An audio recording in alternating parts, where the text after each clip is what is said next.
বিকেলের জলখাবারে বানিয়ে ফেলবো আজকে পাস্তা। আর এই পাস্তাটা কিন্তু আমি দুভাগে ভাগ করে বানাবো। প্রথমটা নামিয়ে নেব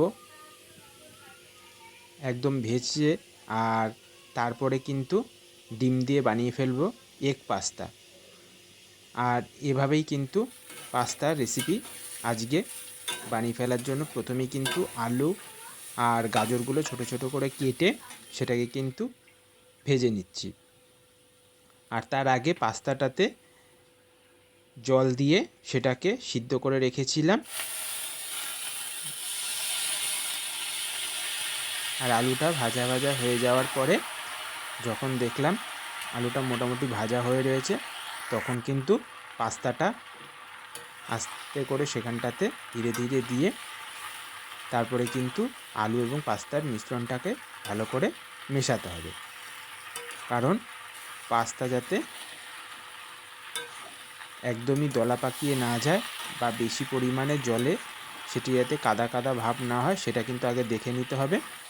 কারণ অধিক গরম জলে বেশিক্ষণ রেখে দিলে পাস্তাটা কিন্তু গলে সেটা কিন্তু একসাথে কিন্তু জয়েন্ট হয়ে যেতে পারে।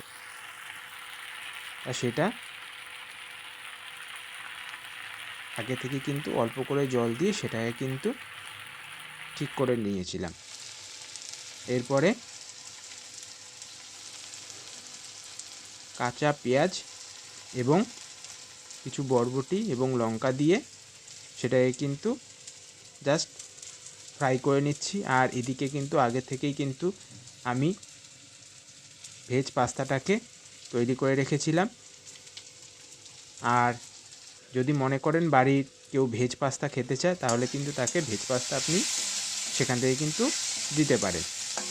আর এগ পাস্তার জন্যে পেঁয়াজটাকে ভালো করে ফ্রাই করে তার মধ্যে কিন্তু ডিম কিন্তু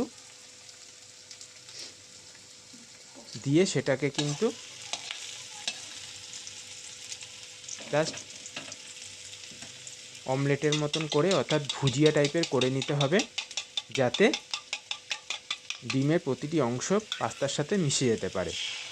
তা আমি দুটো ডিম ফাটিয়ে পেঁয়াজের সাথে কিন্তু সেটাকে কিন্তু মিশিয়ে নিচ্ছি।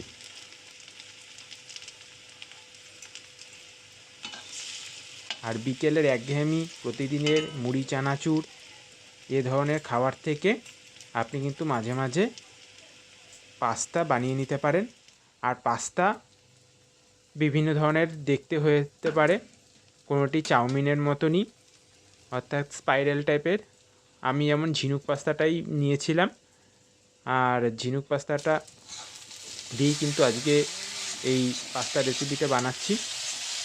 আর ডিমটাকে ভালো করে কিন্তু